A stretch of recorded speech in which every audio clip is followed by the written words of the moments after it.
Good evening.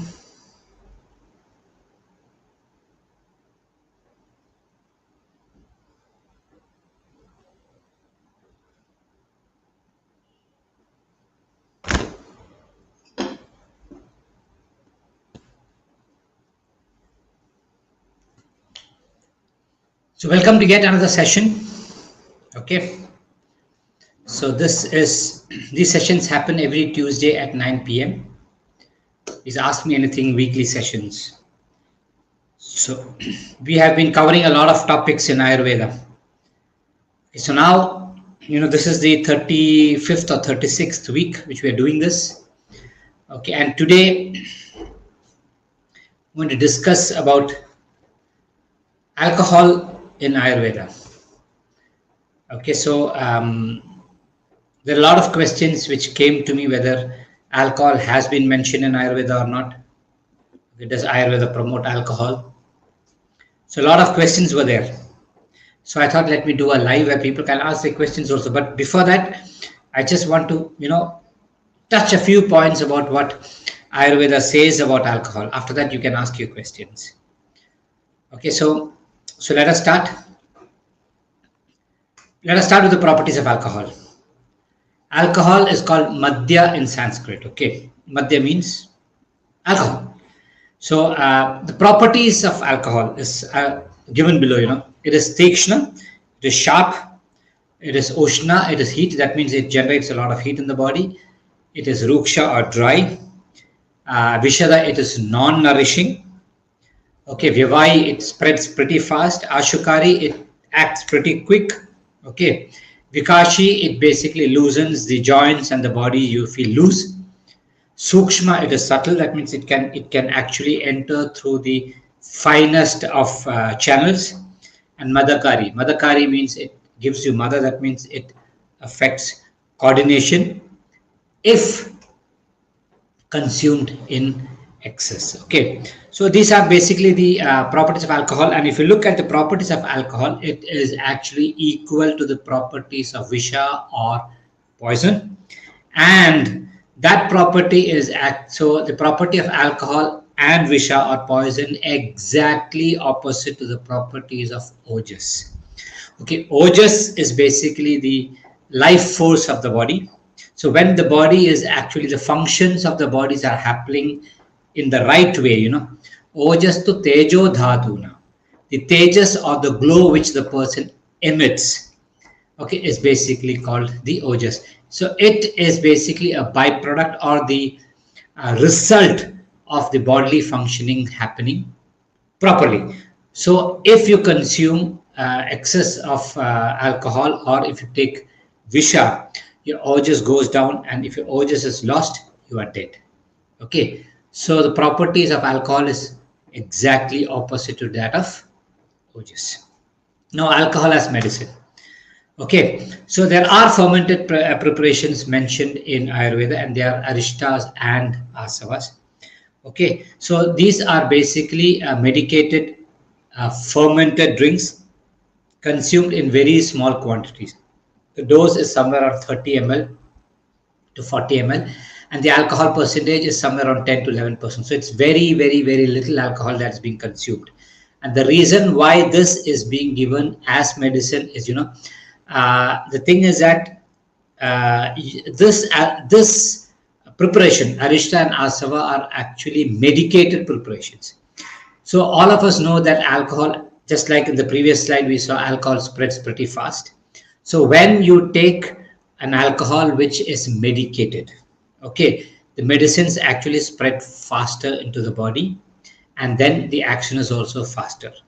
So in such conditions, alcohol, medicated alcohol in the form of Arishta and Asava have been mentioned. Okay, if you look at there's another medical science called homeopathy. All of you know that they actually deal with a lot of tinctures. The base of most of the medicines are alcohol. The reason why they use alcohol is because the action of the medicine is basically taken pretty fast throughout the body.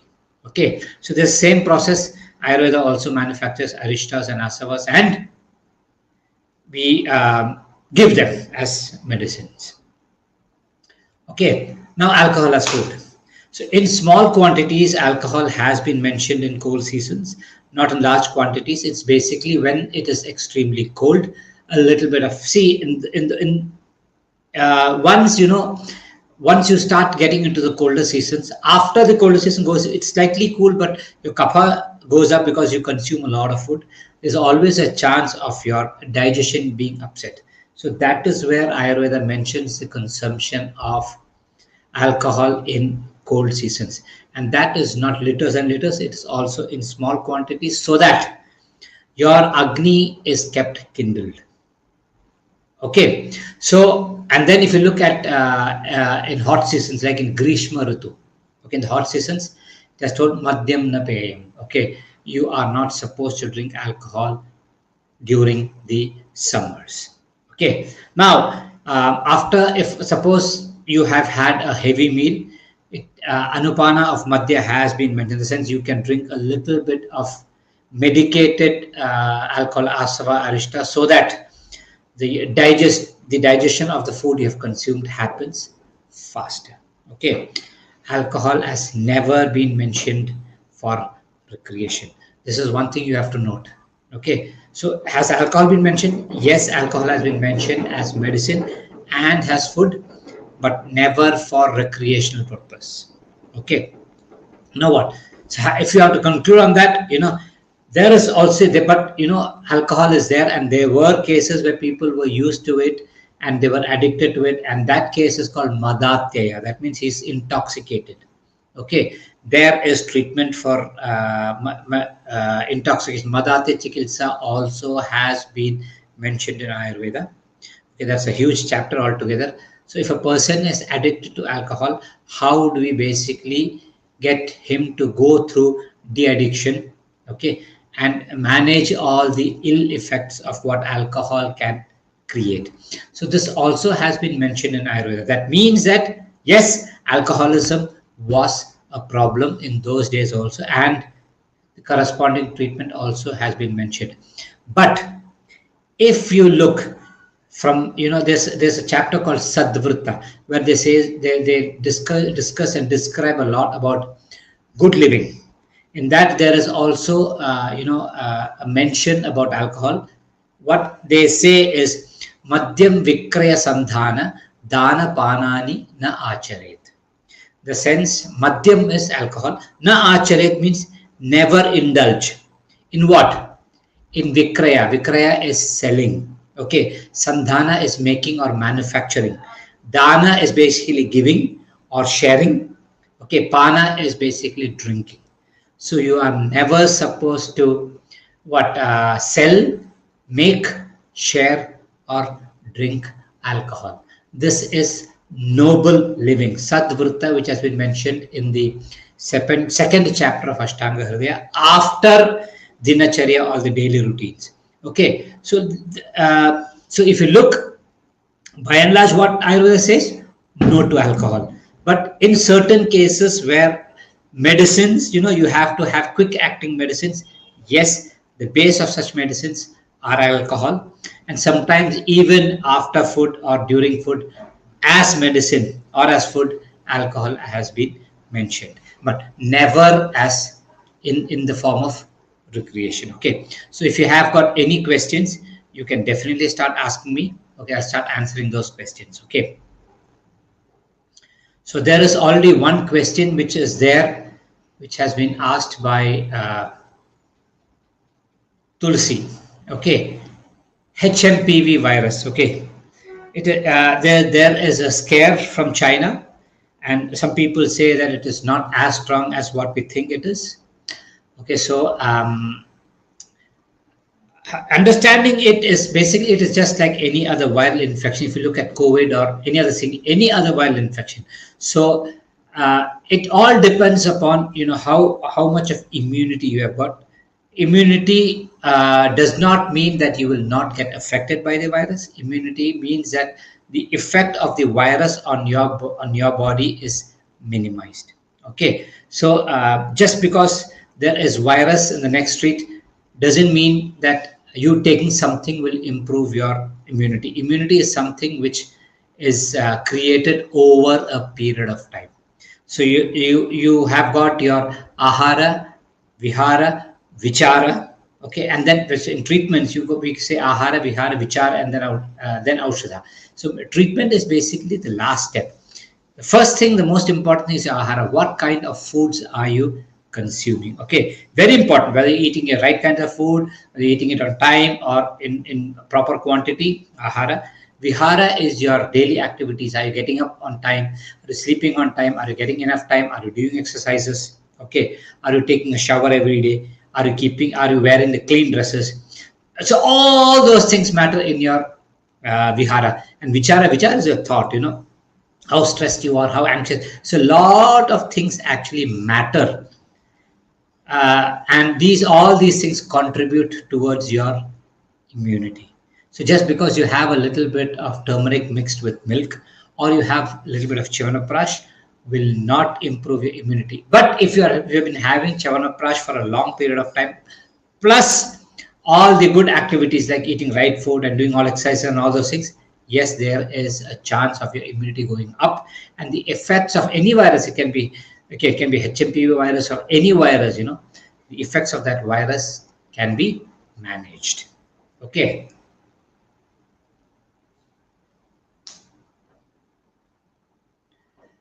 Yes, 1 second. Yeah, Kim. Yeah, in France, depending on what time of the day when you visit someone, they offer you wine because it's past. As you said, it's a past. It's a part of that tradition. In India, wherever you go, you see people offer them water. Okay, if you go up north, the next question will they ask you is, do you want tea? So in China they offer tea. In India they offer tea. In France they do offer wine. Yes, I do understand. And wine, France by and large is a very cold country. Okay, cooler than most countries. So consuming that alcohol, that wine, and it might not be in large quantities, a huge glass or bottle of glass. It may little bit, you might be coming out. The thing is that you are actually coming out from the cold. So there's no point offering you cold water which will cool your body. So it's always good to have something which will warm you up. That is how traditions come, But what happens after a point of time, if irrespective of whether it is cold outside or it is summer or something, then it becomes a part of a tradition, becomes a habit. And any part of even if you're coming from a hot summer, you're sweating, people offer you wine. I don't think that is sometimes justified, but yes, it's okay. That's a custom and tradition. We have to respect it, So, any other question? Yes, wine or coffee typically are offered because these things actually increase the heat of the body. Okay, and mostly, you would see black coffee rather than coffee mixed with milk. Okay, these actually generate heat in the body and keep you warm. It's because you are coming from outdoors, which is cold outside. You enter a place. Yes, there are instances, we see in our practice where people have gone out and they were lost in the night. This happened to us. The people were lost in the night, and we had to go out to find them. It was winter. They were freezing. Because they were not prepared for the night. They were not well covered. So we had to hunt for them. We found them, and they were shivering, and you could see that the lips slowly started turning blue. So that means they were really, hypothermic, we call that. So the first thing what we did is we actually poured a little bit of alcohol, add a little bit of hot water and pepper, and made them drink. 2 rounds. The moment it went inside, it generated a little bit of heat, and then we covered them for some time, and made them drink hot water. And it took us close to about half an hour to 45 minutes for them to become normal. In such conditions, that alcohol is being used as medicine. Okay, but if you start using alcohol on a daily basis thinking that alcohol is good, you might not be on the right path. Okay, so any questions?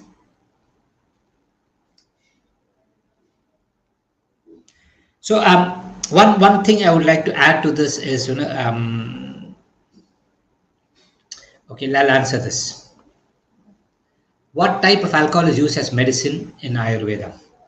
Yeah, see, every medicine, let me put it this way, okay, we have got different ganas, we call, where uh, herbs which have got the common properties, okay, have been made into a group, and they are called ganas. And these ganas, we for example, if you look at what a gana called aragvada gana, that aragvada gana is based, I'm just telling you for your information, that aragvada gana can be used for treating skin issues.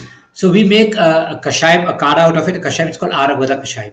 We make a ghee out of it. It's called aragvada grita. We make what you call a fermented preparation out of it, and arishta is called aragvada arishta.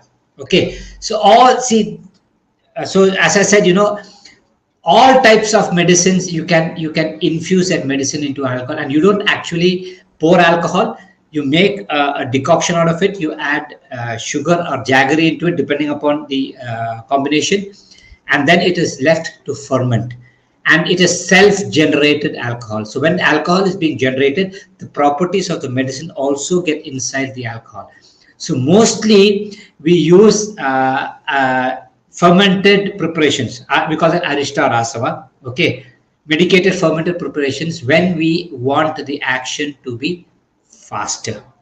Okay, so anything, in my opinion, anything can be actually made into an alcohol and given as medicine. Hot toddy, I've got no idea, because toddy usually from the toddy tree is not that heat generating, even though it contains alcohol. The local toddy is basically cool, it cools the system. But any alcohol for that matter, people say it is summer, so let me have a glass of wine, or sorry, let me have a glass of beer, okay, which cools the system. They have a chilled beer. I do understand chilled beer. The moment you drink that cool beer, it cools your system down and you feel good. But what happens? You pass more urine, and in that process, what happens is the water content of the beer is lost. What remains in the body is alcohol, and that alcohol actually dehydrates. So any alcohol you drink, even though it is beer, at the end of the day, it is going to dehydrate you. Okay, so yes, it could be the same principle where people give toddy, so that not for all conditions, especially when you have got too much of indigestive things, that is where alcohol is given. Okay, not when you have got too much of heat. Inflammation, alcohol is a big no-no.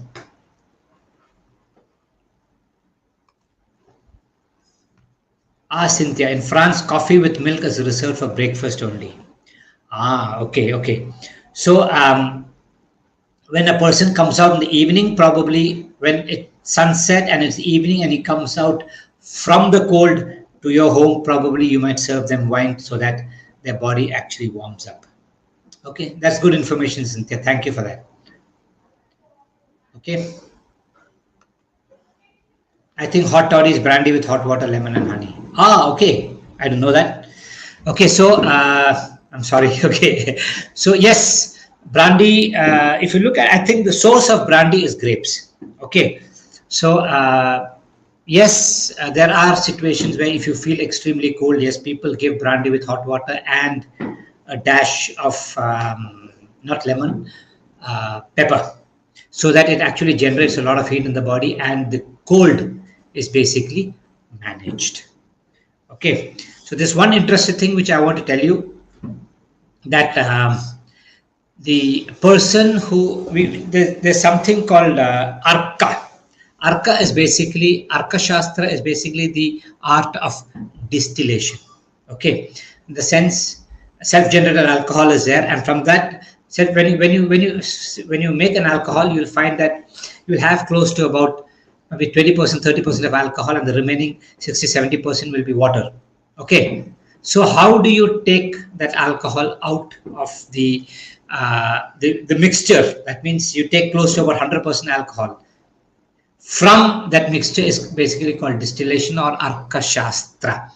And there is a textbook I can show you. I've got that book with me. Okay, sorry, it's in Malayalam. Okay, so this is the book. It is basically called Arka Shastram, Arka Prakasham. Okay, so Arka Prakasham is a book written by Ravana. Okay, the king Ravana of the Ramayana thing. Okay, so it's his contribution. Distillation is his contribution to Ayurveda. That's what we believe. So, it has been there for ages that distillation used to happen in this part of the world, extracting the pure alcohol from the mixture. Okay. I have read that traditional sugar is considered better than jaggery. Could you shed some light on how Mishri and other traditional forms of sugar is different from the modern one? Okay. I don't want to say better, good. Something is good and something is bad. No. See, if you look at modern science, they talk a lot about empty carbs and sugar spikes and all those things when you consume sugar. They compare sugar and jaggery and they say both have got calories, so both are the same. But according to Ayurveda, no, both are not the same. If you look at sugar, sugar is considered to be very good for any condition where you have got too much of heat in the body. Okay, it is cooling. Not the one which you get nowadays, okay, the white sugar. But in Kerala, you can make a note of it. There is something called Guruvayur Panchasara, okay, which I can just type that thing for you. Guruvayur Panchasara means sugar, okay. So it is not bleached with bones or anything like that. It is pure vegetarian and it is white in color. It's again white in color, and it's slightly different in taste from the sugar which you get in the market. Sugar is called Sita in Sanskrit. Sita means white, okay, and jaggery is called Guda. So any skin condition, sugar is not contraindicated, okay, but anything which is processed too much of sugar, and if it becomes thick, then it is contraindicated, but a little bit of sugar here and there is okay. But jaggery is completely contraindicated because jaggery increases the sliminess and it increases itching. Okay, so as far as medicine goes and in daily application, sugar is different and Guda is different. And if the same jaggery is kept for a year, it becomes better than fresh jaggery. Okay, so I would tell you, Spiky, it's not about good or bad. You should understand in which condition you have to use that. Yes, it is spiky sugar, although that's a different science altogether.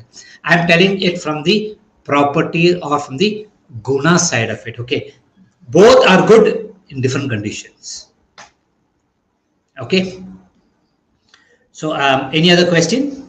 So mostly if you look at the fermented preparations which we make in Ayurveda, 90%, more than 90% of the thing, the sugar which we add, the sweeting thing which we add to ferment it is jaggery.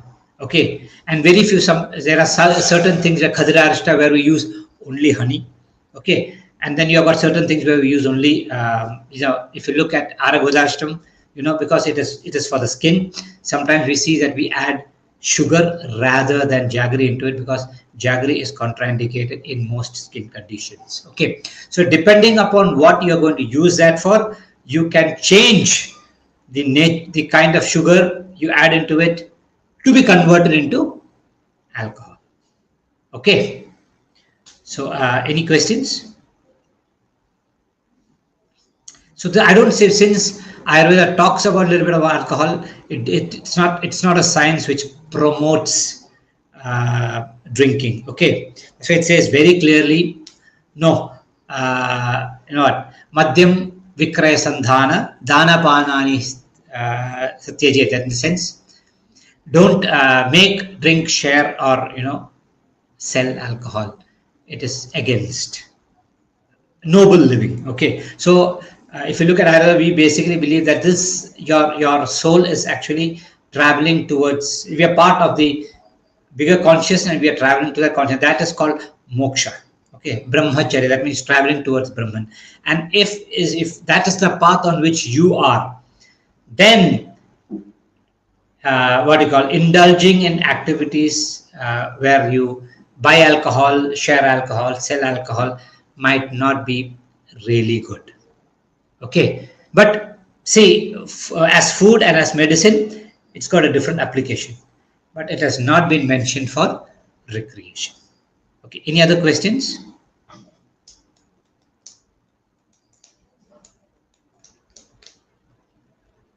If you look at in summer, very clearly madhyamna payam, you are not supposed to drink alcohol, but there might be people who are used to drinking alcohol, just like you see people who drink alcohol every day. It's not good. It's an addiction. So those things also have been mentioned in Ayurveda. So if you are somebody who drinks alcohol on a regular basis, you have to drink it by diluting it really well. Okay, he's only told you how to work around it, but that doesn't mean that it is good at all. Okay, bhuri vajina, with more of water. Okay, but it says madhyamna payam. Don't drink water. No, so don't drink alcohol. But if at all you want to drink, you're drinking, add lots of water and consume it so that it doesn't have too much of effect on you. Okay. So I think there aren't questions anymore. Okay, so I think I can. So shall we close the session? We can meet next week with some other session, and you can ask. See, it's not, your questions need not be pertaining to the topic which I am talking on that day. That's why I said it is ask me anything question. You can ask from any topic, and probably we can have those discussions also. It's not a problem. Okay.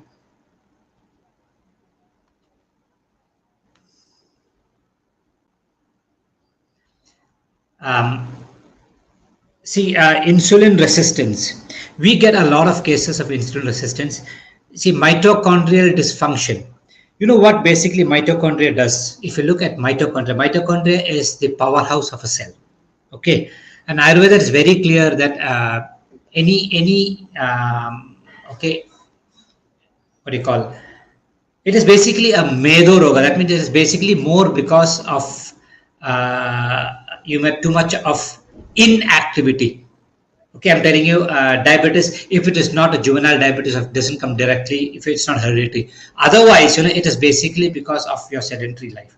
And when you're sedentary, your metabolism goes down. That's why we say insulin, okay. Diabetes is a metabolic disorder. Okay, so when you say it is mitochondrial dysfunction, that means in every cell, okay, there's mitochondria which manages the metabolism of that cell.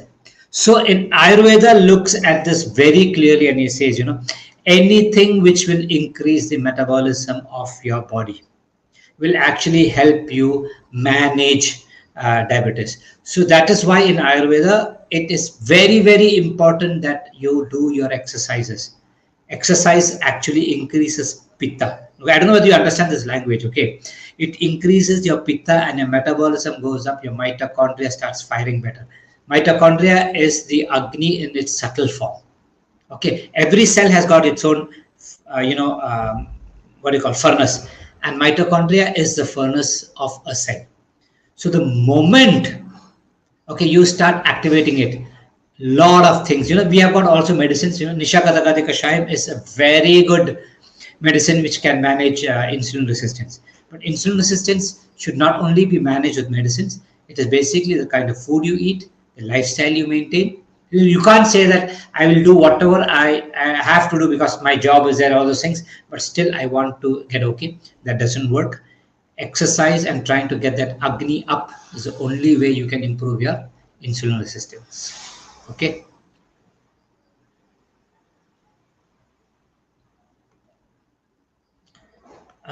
Greeks and the Romans, they only drank wine watered down. Okay. Diluted, you mean, right? Yeah, so even in the texts of Ayurveda, they say, it's always diluted, and sometimes certain foods which are difficult to digest, they say the anupana or the drink after that can be a little bit of wine or alcoholic preparation so that it helps food digest better. So, but still, I would not recommend you to drink. Okay. Is toothache. See, the ache over there is because of the vata. The reason for the toothache could be some other problem. Okay, so the pain which you face, Anirudh, it is basically because of the vata vitiation. I hope I'm making it very clear. Okay, you will not have pain without vata vitiating. If it is numb also, that means absolutely, if something is numb, that is again the degree of pain, right? If you have got swelling, then you have got pitta over, if you have got kapha over there, and if you have got redness and all, then you have got pitta over there. Pain is a classic symptom of vata vitiation. Okay.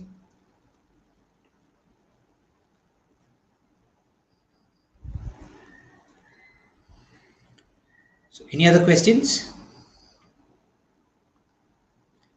I think we have come to an end of today's session.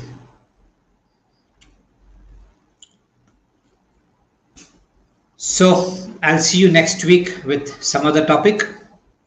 Okay, so if you have got questions, keep in mind and you can ask me next week, and I'll do my how much.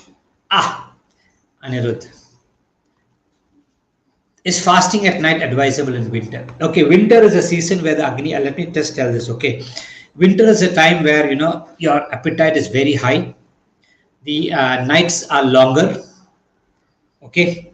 If you note, the nights are longer and the days are shorter. So normally what people have got the habit is to eat before sunset. And since the nights are longer, you get up late, or probably you get up by sunrise by the time. But what happens is you have not had food for a long period of time. And especially, during the cold season, Ayurveda asks you not to cut down on the amount of food you eat.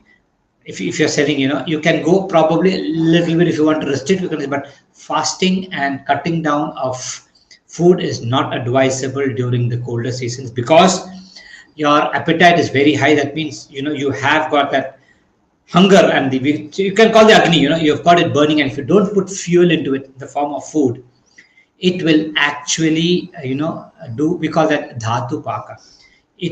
The metabolism which comes up will not understand, oh, okay, this guy is fasting, so let me go back to sleep. No, that metabolism which kicks in will actually de-nourish your body. Okay, so winters, no fasting, but this is a season where you have got very good health and energy, so you eat well, and you have to do very good exercises in winter, so that when you do that exercises, it will actually generate a lot of heat in your body. You can do massages, strong massages, deep tissue massages. You can have people standing on you, if somebody knows how to do it, massaging with the foot, and all those things are supposed to be done in winter season. Okay, so you eat well and exercise really well, because your strength is high, you can exercise more. Okay. Okay, then I asked only because okay. Intermittent fasting is actually it's a very overused. People say, I would not say intermittent fasting is wrong, because the word called intermittent fasting is actually, I don't know where they got it from, but the concept of that fasting is actually there in India since ancient times, because people used to have their breakfast only at about 10:30 and have the dinner about 6 o'clock. So from 6 o'clock onwards to next day 10:30. So how many hours is that? Close to about 18 hours. They never used to eat anything. So that's what they call as intermittent fasting nowadays. But the difference, why they did not have a problem with intermittent fasting, and why people nowadays have to be getting a problem, is because you have your dinner at about 6 o'clock, 6:30. At about 8 o'clock, 8:30, that is digested and gone. And you're sleeping only at about 11 o'clock, 12 o'clock, because you say you have got work, you have got Netflix, you have got Instagram. As I said before, your metabolism kicks in, and that is not actually good for you. Okay. But if you have your dinner about 6:30, in those days, you used to sleep about 8:30. Okay. And they used to get a good night's sleep, and they get up in the morning. And if you are getting up in the morning extremely hungry to eat something, If it is not in the winters, okay, other seasons you're getting up in the morning extremely hungry to eat things, that means something is not right. Okay, so I would say you, if you can sleep only at about 12 o'clock, I would say delay your dinner. Okay, whether it's right or wrong is different. Sleeping at 12 o'clock is wrong, right? So if you're sleeping at about 9 o'clock or so, you can have your dinner by about 7 o'clock. If you're sleeping at only 10 o'clock, have it somewhere around 7:38. If you're sleeping at 12 o'clock, if you have it at 7 o'clock, your stomach is upset, the metabolism kicks in, your pitta goes up, you start getting acidity, it's not good. Okay, so intermittent fasting, the idea is good, but you should also balance it with the right time of sleep. Okay. Must have Ayurvedic medicines to be present at home? I don't understand that question. Do you think, is your question that you have to be at home to have Ayurvedic medicines? Is that your question? I don't understand. Okay. And Gopalakrishnan, if you can reframe it, it will be great. Yeah, my pleasure. I don't know your name, social awareness. Okay, so if that's what your question is, I don't.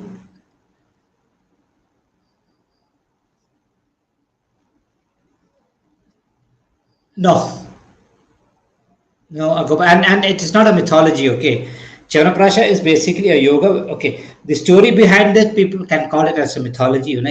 So Chyavanprasha is basically a medicine which was created for Chyavanamuni.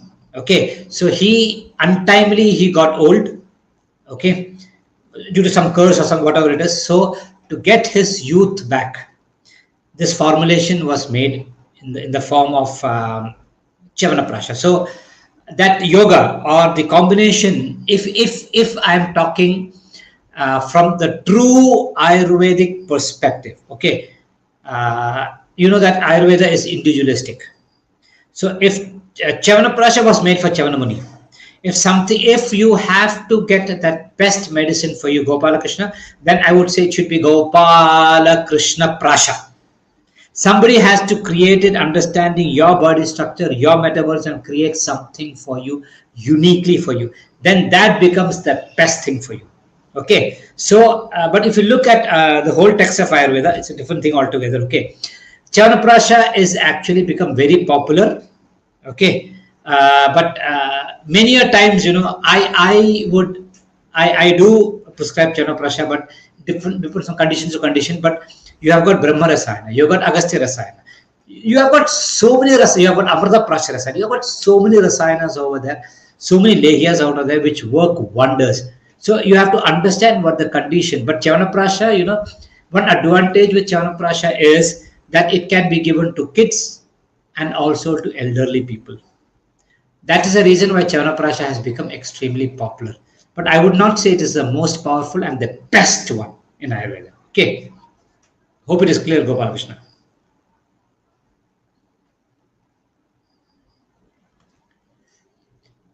Is fluoride toothpaste to be used? Fluoride toothpaste is not there in Ayurveda. So I would say, look at this way. Okay, if you are getting up in the morning and your body is actually ready to absorb anything what is put inside you, drink, eat, or whatever it is. And the first thing what you put inside your mouth is a fluoride, a chemical substance, and you use it for 5 minutes, you brush it really well.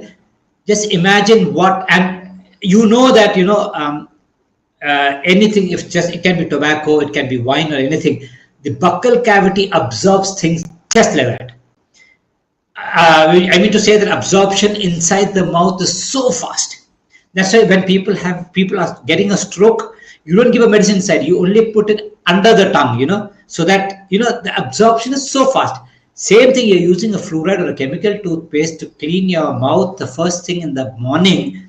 Do you think, are you doing justice to your body letting that fluoride or the chemical being absorbed the first thing? Ask yourself. Not good. Okay. 1 gram protein for 1 kilogram.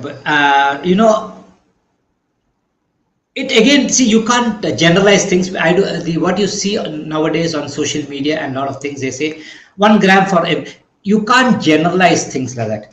If you are somebody who is slightly sedentary, I don't think you have to have 1 gram protein. Even 200 grams or 300 grams of is more than enough for you for the kind of work you do. And for somebody who is going to the gym and really working out, I would say 1 gram might be or might be not be enough, because that's he's trying to beef up, But somebody who's living a natural, normal life, I would say it's a very, very because a lot of importance has been being given to proteins nowadays.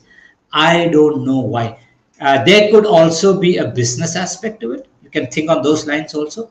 Okay, that somebody is trying to sell somebody something, and you will not get that proteins from anything else. So mix whey protein and have. So somebody is trying to sell something. I would say leading a normal, healthy, balanced food, little bit of carbs, little bit of protein, little bit of fat, little bit, all those things is more than enough to actually have a healthy living. Okay. Gopalakrishnan, this is a very tricky question. I would never recommend anything to be kept at home. One thing I would say is always have Dhanvantram Guliga and Vilvadi Guliga. These two things might be more than enough for you, because you see, the reason why I would say that is, I'm against the feeling of keeping, say, for example, I keep something for fever at home. I keep something for cough at home. So every time I'm keeping, see, if there is something at home, I don't know whether you believe this or not. I'm a true believer of that everything has got that creates an energy field. Okay. So if every time you look at that medicine or somebody looks at medicine, you will be reminded of cough or fever. You are unnecessary attracting issues which you don't even suffer from. Okay, so in my opinion, I would say you should not have any medicines at home if you're not suffering from anything. Okay, you're unnecessarily empowering those medicines to interfere with the energy fields in the house. I don't know whether you're able to understand this, but keeping Vilvadi Guliga at home, yeah, it acts on all poisons. So sometimes you get, sometimes I would say I carry that when I'm traveling. Not locally, but when I'm traveling international, also, since I carry a little bit of Vilvadi Guliga, because I don't know what food I eat sometimes outside, I immediately pop in the Vilvadi Guliga so that it takes care of food poisoning. But apart from that, I would say, why should you have medicines at home? Right? Okay. So let's come to an end for today's session, and next week we'll come up with some other topic, and then we can talk about your questions, and then we can talk on those. Okay, so great. Happy Makar Sankranti, happy Pongal, or what do you call it? It can be Bihu or it can be Lori, whichever part of India you are from. Okay, so this is the day where the sun slowly starts moving to the northern side, and we can expect summer in a few months. So Uttarayana has already started. So take care of your health, stay healthy, stay safe. Okay, good night.